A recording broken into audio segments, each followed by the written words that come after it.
Zoe and I'm cage-free. Join our community of cage-free learners.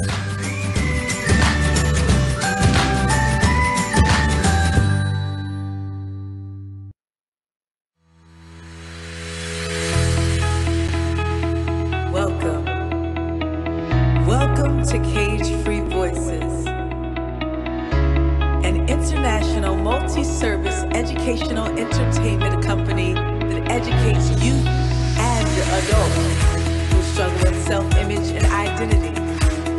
And we do that by way of constructing powerful learning experiences. Come and go with me. I am CEO and founder, Bathsheba Smith.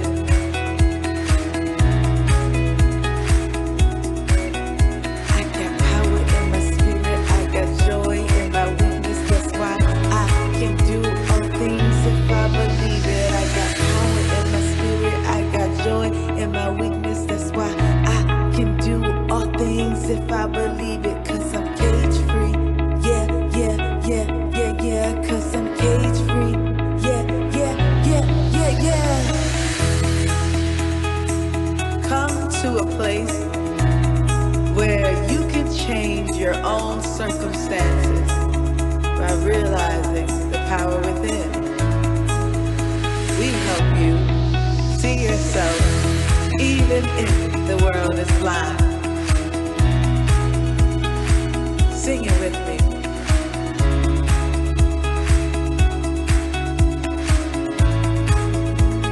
Here we go. I got power in my spirit. I got joy in my weakness. Guess why? I can do all things if I believe it. I got power in my spirit. I got joy in my weakness. That's why I can do all things if I believe it. Cause I'm cage free. Yeah. Cause I'm cage free. Yeah. All things are possible if only you believe.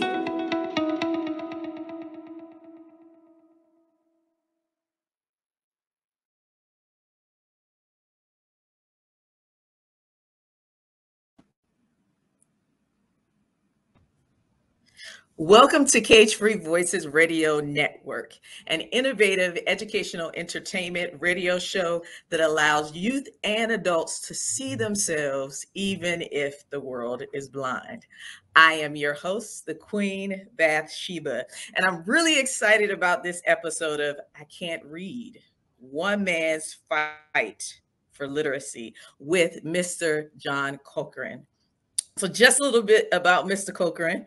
Standard teaching methods didn't work for him because, like millions of other children, he had auditory discrimination problems that interfered with his ability to process language. John didn't understand this until decades later, once he finally revealed his dark secret and learned to read at age 48.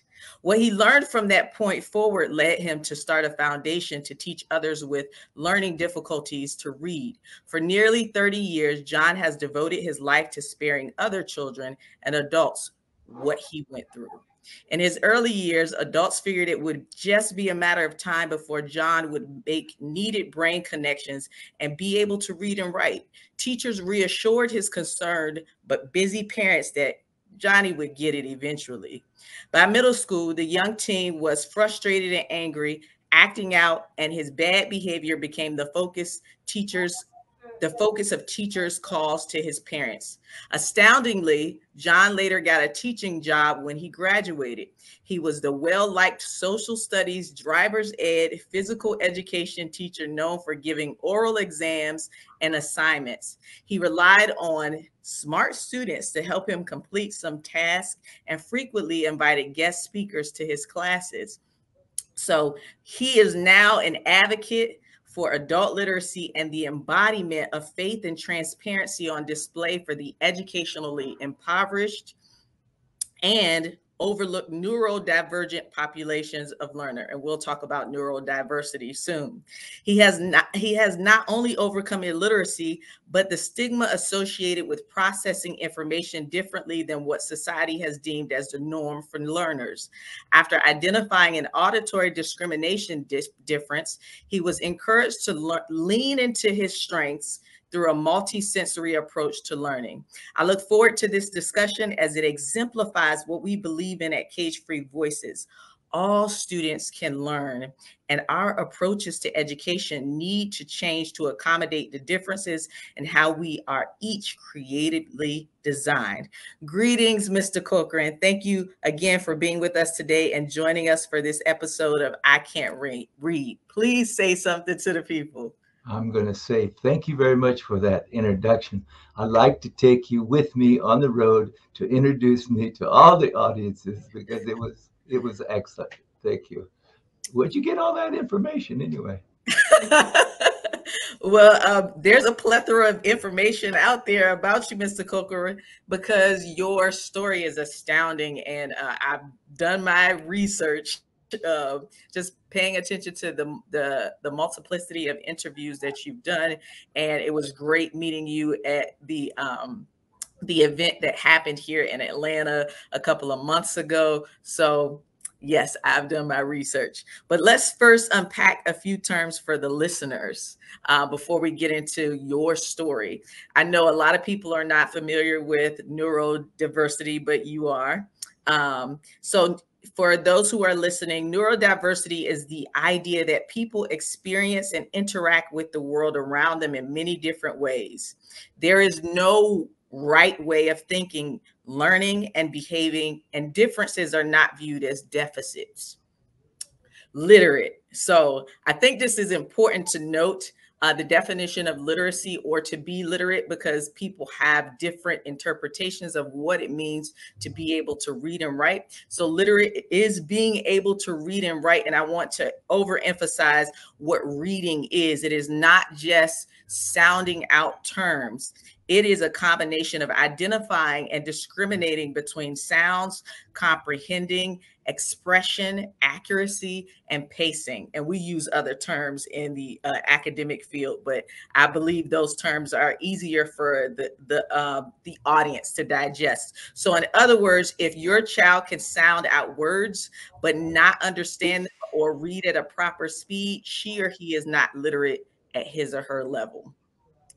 Illiteracy is the inability to read or write, whereas functional illiteracy is lacking the literacy necessary for coping with most jobs and many everyday situations.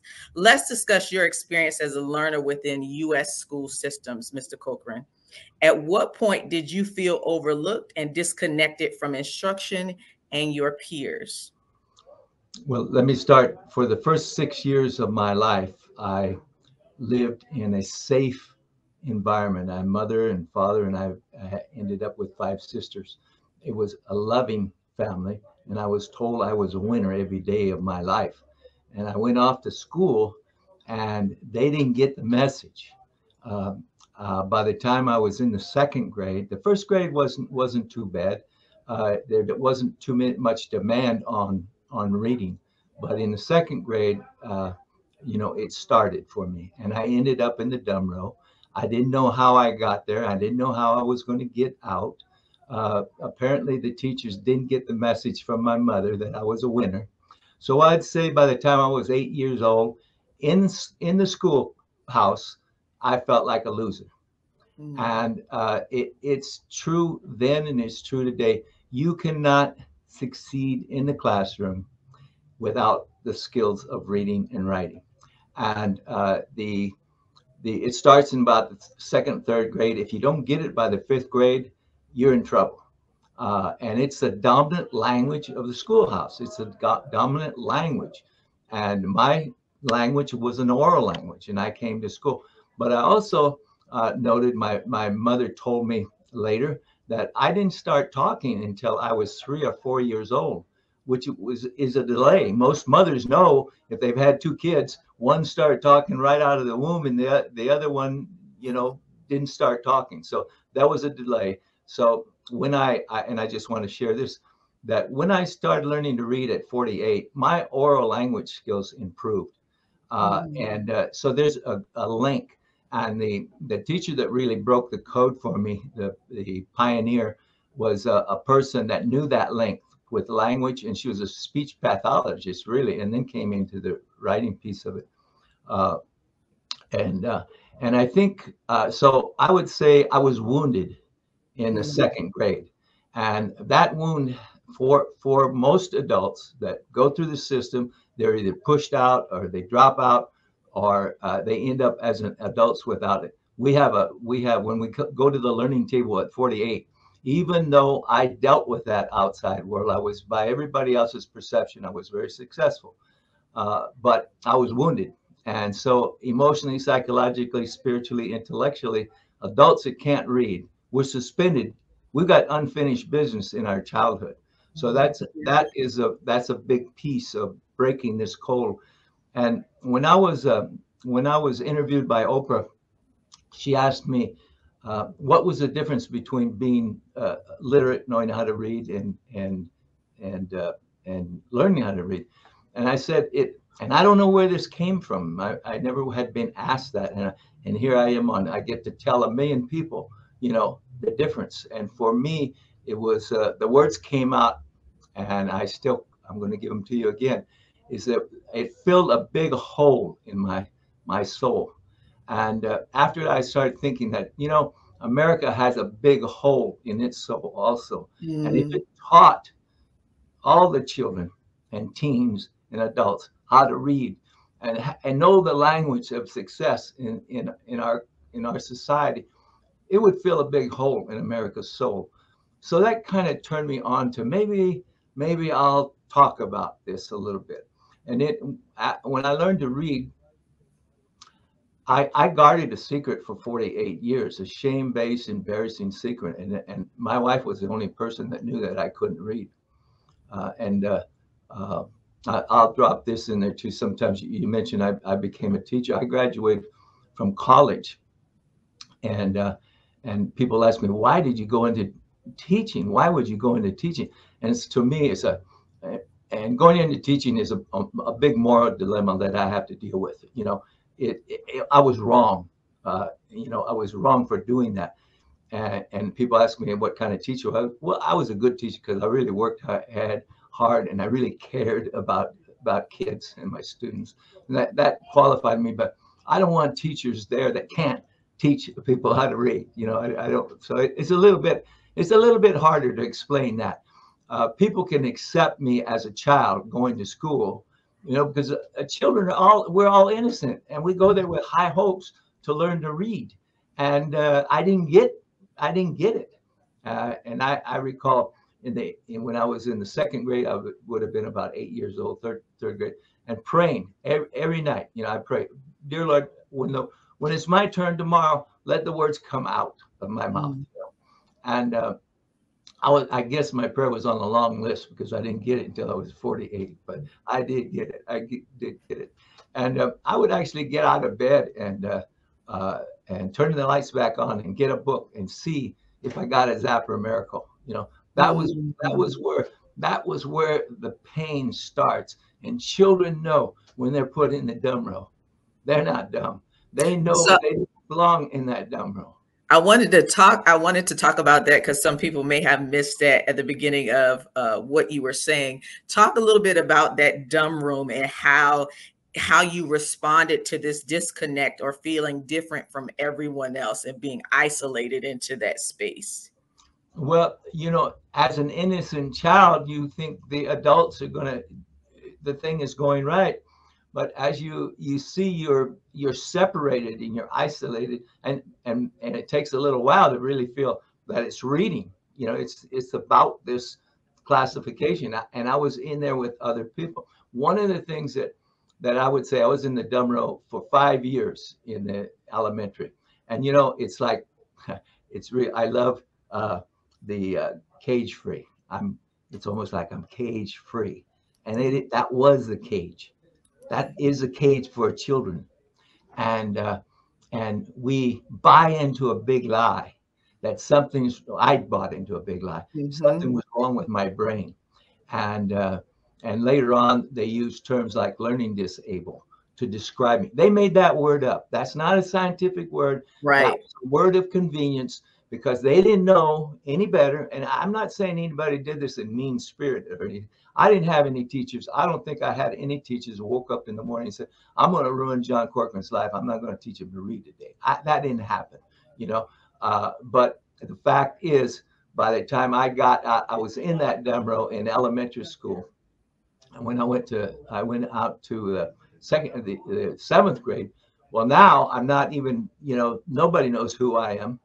And I went to 3 different seventh grades, Wow. and I became a truant and a behavioral problem, you know, and I didn't have any reading problem anymore. It disappeared as far as they were concerned. And people ask me, did your teachers know? They had to know. They had to know that I couldn't read. I was in the dumb row, and all the kids Right. in the dumb row, none of us could read. Mm. No, we couldn't get it. You said something that really like was profound. You said it put a hole in your soul. And so it makes me link that back to how you envisioned the world as a child before second grade and the world that your parents had created for you. How did your vision of the world change as a result of this hole that was in your soul? In retrospect, the whole thing, I could say I was able to make it because I really believe my parents. I thought I was a winner, you know, and I had plenty of love, and my 5 sisters said I had too much love, but that was not enough for me. That would be in retrospect, you know, after I'm an adult and I'm looking back at all these things. But when you're in the second grade or third grade or fourth grade, you're just a child, you know, trying to figure things out. By the time I got to the seventh grade, there was a radical change in me. Now I was pretty passive. I was a good little boy for the second grade. And the third grade, you know, fourth grade, I'm getting a little bigger, and I'm not liking some of this stuff coming my way. And I would change. I would call myself Johnny the Innocent for, you know, the elementary level. But then I gave myself, in retrospect, again, Johnny the Native Alien, because I really was outside. And I was an all-American boy that was on the outside. So I came up with the Native Alien, and that's when I started disrupting. Teachers made me cry for 3 or 4 years, and so I'm going to make them cry. I didn't have this. This wasn't conscious.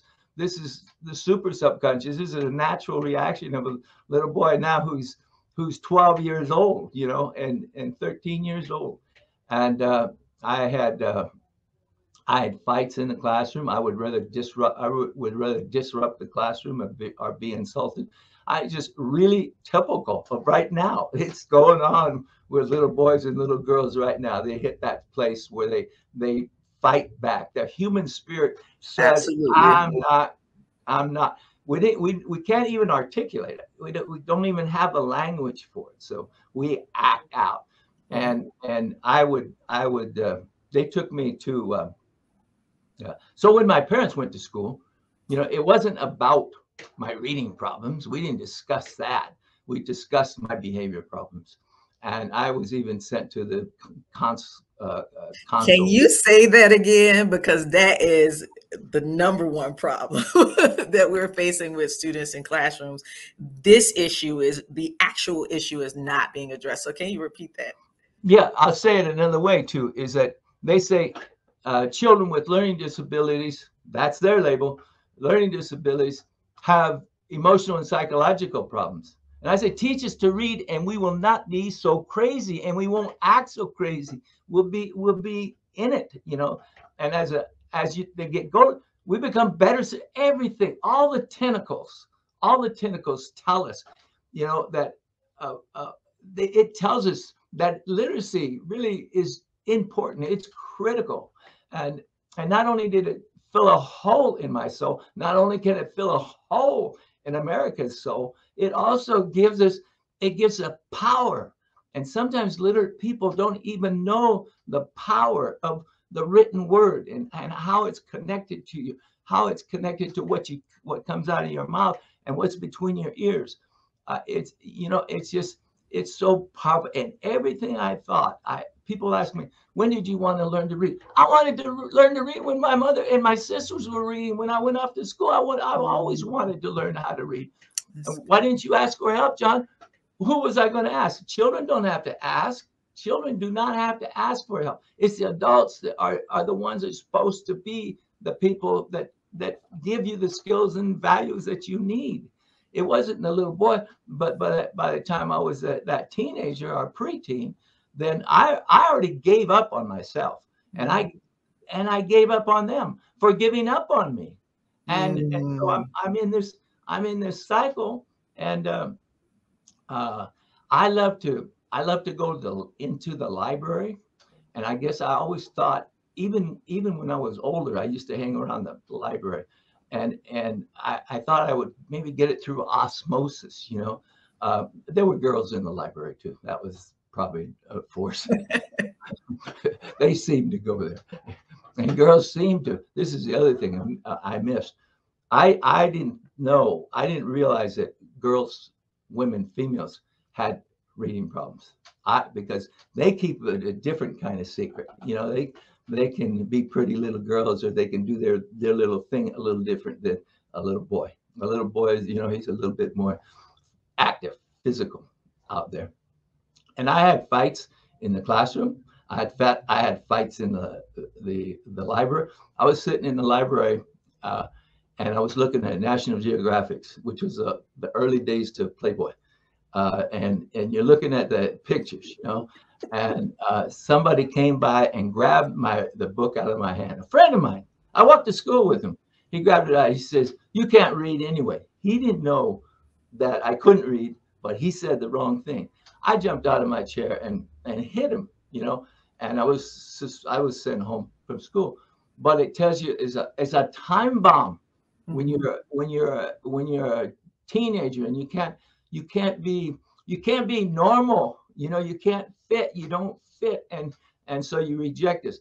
I never rejected school. I always did believe that there was something there, you know, and learning. I was curious, and my parents said this is important.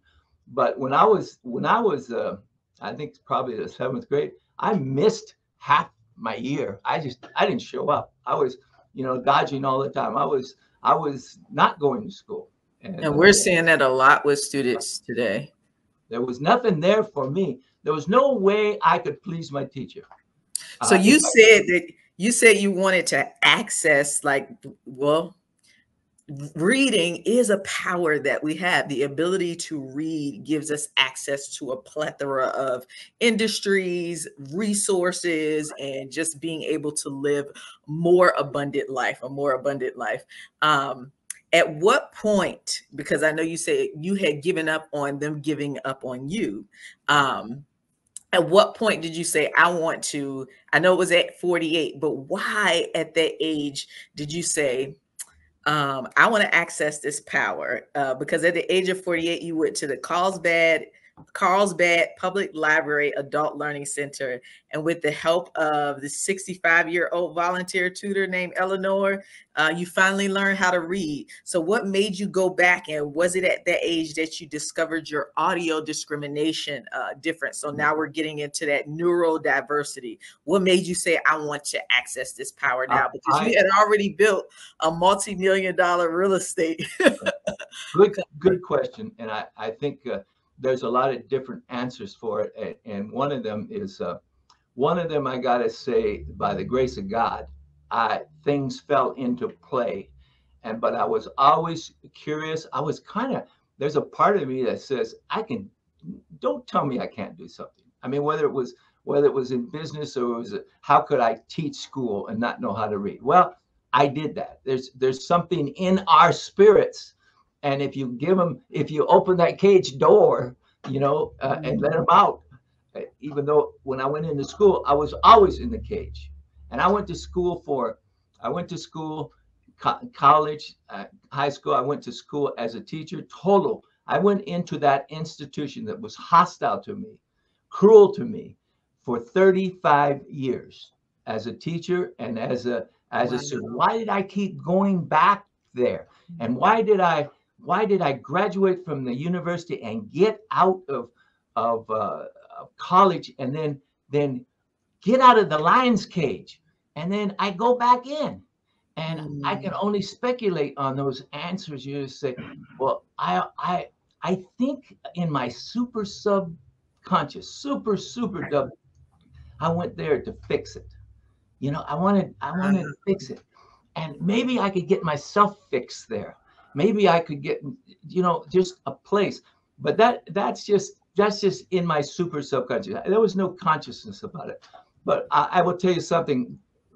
A reason why I went back to school at 48 is because I always had this in me, this feeling, but there was no hotline. I pick up a phone and say, hey, I need to learn how to read. Or there was no like AA, you drink too much. Well, there's an organization. There wasn't anybody for me, any place. And especially as an adult, and especially when you're in hiding, especially when you're painting yourself invisible, when you're in this environment and one of the things I hate most about being an adult that couldn't read was the lie. You know, there was a part of my life that was a lie. I never lied to myself about not knowing how to read, but I sure lied to everybody else, every way I possibly could with a degree. You know, all that paperwork I had, a paper trail, I collected those credentials. Getting back to the question though, is that I had heard on heard on television, just like maybe there's somebody out there listening to us right now that's going to take a step. And it was in the day when Barbara Bush was the vice president's wife, and she was really big behind adult literacy, and also ABC had a lot of programs. They were really pitching. I mean, here's TV pitching adult literacy. So those forces, but probably the one that pushed me over to go to the library for help is that I was standing in line in a grocery store, and two sisters were talking about their adult brother that was learning to read, and I just was eavesdropping, and that library was just across the street. I was in Carlsbad, and I said, you know, just one Friday afternoon, about 3 o'clock, I just drove over there to the library in high hopes. I didn't think anything was going to happen, but it just started rolling out, you know. And Friday afternoon, the director wasn't even there, and they said she'd be back, and I'm thinking Friday afternoon, she's not coming back. And the lady at the desk there sat me down and kept me there because I think she thought I was a tutor volunteer, you know. And then I went in there and told my story, and we cried together, and I got that very special tutor. But that tutor was the ambulance driver that got me to the clinic. I love that analogy. And I have to give credit to her. She didn't have the training. She could only get me to a certain level. She was a second grade teacher I never had. She was that warm thing that I had. Got me to about the 5th or 6th grade. I was reading the newspapers. I thought I would die and went to heaven. She put it in the back of the ambulance, and I went up to San Luis Obispo, about 5 hours from my house, to a reading clinic. And people that know a little bit about the history of the science of reading, they would know Pat Lindemood. And Pat Lindemood and I discovered each other. And she was. Was it at that point that you discovered the audio discrimination concern and dyslexia? Yeah. And I want to speak to both of those. So if I forget, bring me back to dyslexia. Well, we're going to dive right into the neurodiversity portion. So could you speak to how your experience may have been different if your instructors were equipped, at the secondary or elementary level, if they were equipped with multisensory approaches to learning, if they had embraced the concept of neurodiversity as opposed to focusing only on a few different ways of processing information? I believe that if they had these skills, and they're available now, if we've done anything right in the last 25 years, we've done the science, it's there. The challenge that we have right now is the gap between what we know and what we do, and we have to implement this science. We have to train the teachers that they're not bad people. I'm not blaming them. They didn't get it through that system. Now the information's there. And I would say if we had people like Pat Lindemuth and students like me that had severe auditory discrimination problem, I went with Pat for 100 hours, and I went from the second grade phonetic nonsense phonetic word attack skills. In 100 hours, I went from the second grade to the 12th grade.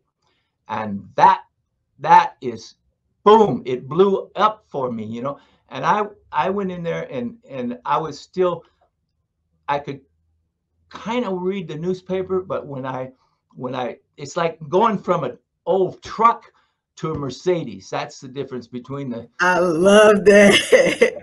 the experience that I had. And you know what also is that this experience, once an adult has this taste of it, no, I can do this. Oh my God, my brain was, and when we go to the table, we got a train full of emotional baggage, and we can't do this. This is something we can't do. And once like 30 days, 60 days into that business, boom, you're on a floating on another level, and you have an appetite for more. And that's what happened to me, is that I can act.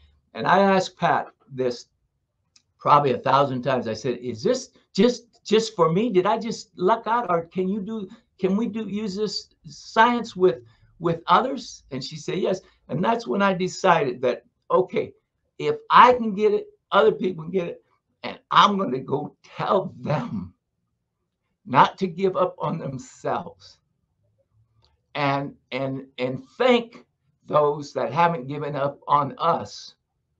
Thank them, and learn more, get more tools. Teachers have to have a heart to teach reading. They have to have a heart, and they do have the heart, and they have to have, they're creative, and they find all kinds of ways to make it happen. But right now, they need the science also. The science that we didn't have, the world didn't have it when I was in the second grade. We've got it now. I got it. I was blessed to have it. And I think every child and adult teen should have it in America. And I think too that what's important to note is that every educator, every parent has to have the mental dexterity to receive the idea of everyone can learn. Like there's no right way of processing information. And so if we could begin thinking that way, then we overcome one of the major hurdles, and we're able to be more effective. Because I want to speak to that, because it's like overcoming any prejudice. And right. a prejudice that we have. I spoke in Florida a couple of days ago. I spoke to a group of adult educators, and I said, "Do you believe what I believe? I believe it is as important to teach an adult how to read as it is to teach a child how to read." And they're adult educators. They got to believe that. They got to believe that. And I asked them to raise their hands, and they raised their hands. But I know that they're all in different places. It's like, okay, you get a 5 on the scale from 1 to 10. You get a 5, you get a 1, you get a 9. But we really have to change that attitude. And it's just like dyslexia is a term that we invented, that term also. The definition is a little bit, I like it a little bit better, because it says people that have difficulty processing oral and written language. I would say, yeah, I'm dyslexic, but I never lived the life of a dyslexic. I lived the life of an illiterate. And that was my experience. That's the way I perceived me. That's what my brain was. That's why I hid from people, because I saw in movies what the illiterate guy signs an X. That's all he's could do, And so that was my perception. And that's that's negative language and thinking. But those are the things. I had to do. I'm asking teachers to believe it. Well, I've just come to, after I learned to read, I can read. I can read. And I went through, I still got that little boy right in me right now. I can get him to say a few things for you, or do a dance for you, or sing for you. And he just really, this is so powerful and it's so important. It's more than I ever imagined. Mhm. And it's for me as an advocate, I found something, the gift of something bigger than I am. Mhm. And you can, that's the other part about what happens to people. And I've seen other adults that have learned to read. There's a we change. It changes your life. It changes your life. It changes everything. Yeah. Um, Now, there are many adults who have walked through similar experiences and know the frustration of illiteracy. Unfortunately, they did not have the same outcomes of being able to pursue a career. Illiteracy is linked to crime, poverty, mental illness, and more. There are parents who think something is wrong with their children. Yeah. Adults who believe what you believe, that something is wrong with their brains. What would you say needs to happen to liberate communities and adults from this mindset? What liberated you? And I want to add a caveat to this. I was just talking to someone saying, when I made up my mind that I can't learn something, I won't learn it, right? So I have to tell myself I can learn this. It goes back to what we were saying about educators. You have to have you have to have the mental dexterity and the willingness to say, I can differentiate my instruction. I can reach a number of students. But what would you say would need to happen to liberate parents and communities and adults from the mindset that something must be wrong with their minds or something is wrong with their children because of the language that has been put out there about the different wirings, the neurodivergent in our society? All of us are neurodivergent. I think for based on my own, all I have is my personal experiences, and that I know as an advocate, I know as a native alien, I didn't care what I said. I didn't care what people felt about what I. But now as an advocate, I want to choose my words very carefully, and even though I want to beat some people over the head with a stick, to get it to understand some of these things, I got to use a feather, and do it the same way. So choosing the language, and one of the little tiny grains of sand. We're all just a little. You got to be able to articulate the problem, and then offer solutions. That's where we are right now. I'm hopeful. Sometimes people say I'm naive. No, I. It might be that you think I'm naive, but I'm hopeful. I'm hopeful. That gives me hope, and I speak about hope. But I'm very much in touch with things that we aren't doing, and a little simple thing, just a little grain of sand Right. here.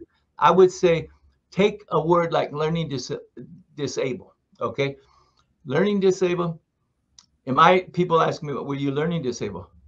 No, because I could learn math. I learned my timetables in time. I learned the Ten Commandments. And Right. I know I learned some things. So the word, and I never saw myself because it wasn't the popular word. It was just we retarded is what we called people in special ed before we got special ed, and a lot of it's the language, and then that thought the parents are told that your son has a learning disability. Well, what I would prefer them to do is to be specific, use scientific language to say if my parents would have been able to be, or any parents are told, your son, we've tested him, diagnostic tools, he has a auditory discrimination problem. We know how to treat that. This is what we're going to do. That's acceptable to me. So I'm not denying that some people learn to read like birds learn to fly. And some of us really are just crawling along real slow, but we can. And I'm getting to going back to the word learning disabled. To me, it's telling you learning disabled. That means learning. I'm not able to learn. You have to be a little bit more specific in your language. You have to be a little bit more scientific in your language. There is scientific proof, and I am living proof that I can learn to read. I had a lot of teachers with disability. They had teaching disability. They didn't have the tools, and I don't mean that. Ooh, that is good. That is good, Mr. Mean Corcoran. that not like blaming. I am not blaming. Oh, that is good. I'm analyzing and I'm trying to find the language to say for somebody else besides you who's already real close to it, say, that's good. I get that. That's good. That's that we can, if you just all these little, for a parent, when the parent might, one of the things, and then all these drugs that we're giving kids, you know, things to calm them down. You know, I would say, I was in my day, I was a kid that ants in his pants. You know, I was all over the place. Now we got some drugs to put, you know, give them some. My mother would never, never buy that. You know. Now, so since we're talking about Instinctive. parents and ants in your pants, how would you, what would you say parents need to look out for to be able to identify illiteracy in their children? Well, and people ask me sometimes if my parents, did they know? I think they suspected something. They should have expected something that I couldn't. You know, I had lots of F's and D's, and a D minus was just like, you know, passing them through. There are all kinds of signs. It is. We have a lot of parents that can't read. We got a system where the colleges are blaming the high schools for passing these kids throughout, and they can't read. They're reading at the 6th grade level. We got a high school teachers, they're saying, hey, it's not my job. I'm not supposed to do that. They're supposed to get it. Elementary schools turn around and blame parents. And there are some parents, we need family literacy in our country because we have a lot of adults that are parents, and they can't give them the instruction. They're looking for somebody else to give the instruction, and it's hard to find somebody that is up there and trained but we're close to it. We're close to it because we have much more people there. So the families have. There were 8 of us, and my father and my mother worked outside of the house. I mean, their parents have a load, and they've come to trust schools to do the ABCs and the math, and they really have to trust them if they have the deficiencies themselves, in terms of the actual sit down. I'm going to help you, you know, with your ABCs, or I'm going to help you with this. I know parents. I'm not saying parents are our first teachers. They're the most important teachers. Those parents have to know, and then they have to reject these systems out there, and you have to put all that energy in there, and you got to be smarter than you got to know, you know. So you asked a hard. Well, and I know that the majority, the segment of our population that identifies with all of the concerns that you just mentioned, is greater than the portion of the population that is well educated or smarter than, you know, like the teachers that they send their students to. But for those who are smarter, they are still grappling with being able to identify illiteracy in their children, or the way in which their children learn. What would you say are some, maybe even some behavioral aspects that they can pay attention to in their children, like yourself, to say, hey, this might signal something else. This might signal that I need to start looking at my student and seeing if they know how to read, as opposed to, this is just a behavioral problem. This is a disciplinary problem. This is, I need to put my child on medication. What would you say, if you look at yourself, for those who are well educated, what are some of the things that they could possibly identify? I think these are my perceptions as looking at it from, through my lens. We've institutionalized illiteracy in our schools. We've made it okay for people not to be able to learn to read. And we pass them through. And so we've talking about an institution, a culture, and both the parents and the teachers in the institution itself. And so where do we start? Okay, I start with saying literacy, and I believe this, you got to have a laser-like focus on this skill, because there's so many competing arguments, discussions, and good intentions, but school is a place where we have to have a laser-like focus on that. And teachers have asked me sometimes, I've gone to, and they're good teachers, and they're really trying to, even special classes to try to get teenagers to learn to read. And they say, how do we identify our special class? How do we identify people like you, John? How, that are hiding? And it's not hard to identify them. Put a book in front of them and ask them to read. If they don't read, they can't read. You just say they can't read. We already have all those statistics, and we have that, but we have this denial, so we, in trying to get to say, it's almost like trying to get, you're trying to convert somebody, an atheist, into believing in God.